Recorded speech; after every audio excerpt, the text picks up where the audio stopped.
Un médicament qui se prend par l'oreille, c'est un antidouleur remarquable qui fait enfin son entrée à l'hôpital. C'est aussi un anti-stress excellent pour la tension artérielle et le sommeil.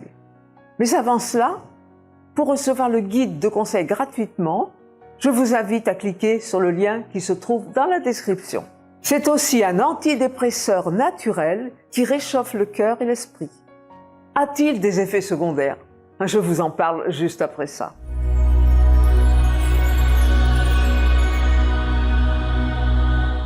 Non, pas d'effet secondaire. Il fait même du bien à notre cerveau. Il doit coûter cher alors? Non, pas du tout. Il est pour ainsi dire gratuit. Vous pouvez en consommer quand vous voulez, autant que vous voulez. Est-ce que vous avez deviné? Mais oui, c'est la musique.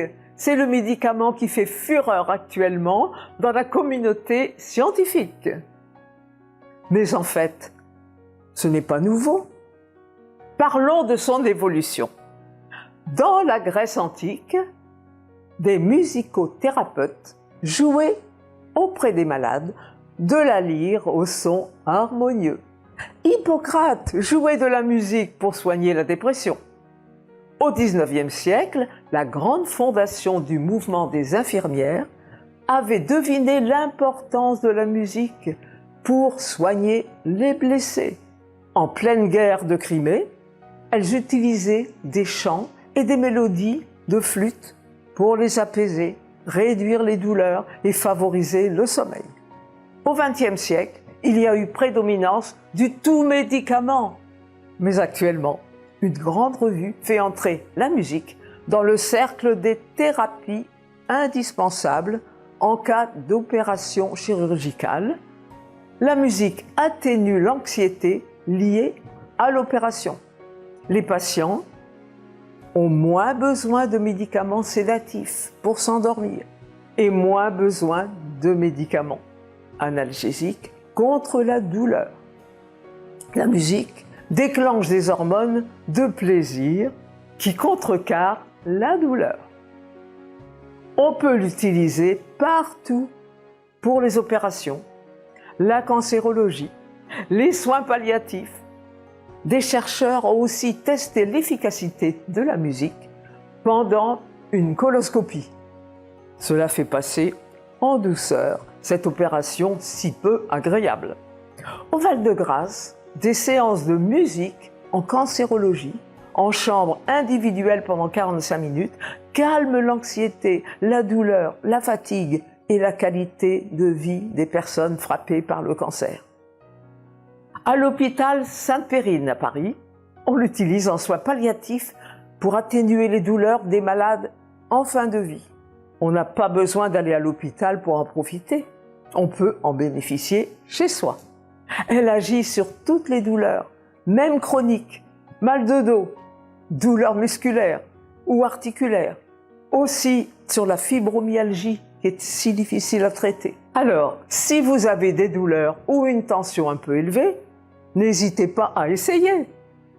Il vaut mieux faire écouter de la musique classique, genre Mozart, car toutes les musiques n'ont pas le même effet. Un groupe de musiciens et de scientifiques ont créé une musique relaxante pour s'endormir et réduire le stress de 65%. Le rythme cardiaque a tendance à s'ajuster au tempo de la musique. Le morceau commence à un rythme de 60 BPM et descend progressivement autour de 50, faisant baisser le rythme cardiaque et la tension artérielle. L'écart entre les notes a été choisi pour créer un sentiment d'euphorie et de confort. Il n'y a pas de refrain ni de mélodie qui se répètent pour que le cerveau se déconnecte. Il n'est pas conseillé d'écouter cette mélodie en conduisant, bien sûr. Conclusion, elle devrait être beaucoup plus utilisée médicalement pour apaiser l'anxiété et la douleur dans les urgences, avant, pendant et après une opération médicale, en soins palliatifs, en prescription de musicothérapie en cas d'anxiété, d'insomnie et d'hypertension artérielle. Dans ce cas, les patients auraient moins besoin de médicaments. 30 à 60% d'antalgiques en moins. Cela pourrait être parfois une question commerciale. Dites-moi dans les commentaires si vous pensez que la musique pourrait être efficace médicalement. Pour être sûr de ne pas rater les prochaines vidéos, abonnez-vous à la chaîne en cliquant sur le bouton rouge correspondant. Partagez-la et likez-la si vous avez aimé. Au revoir et à bientôt.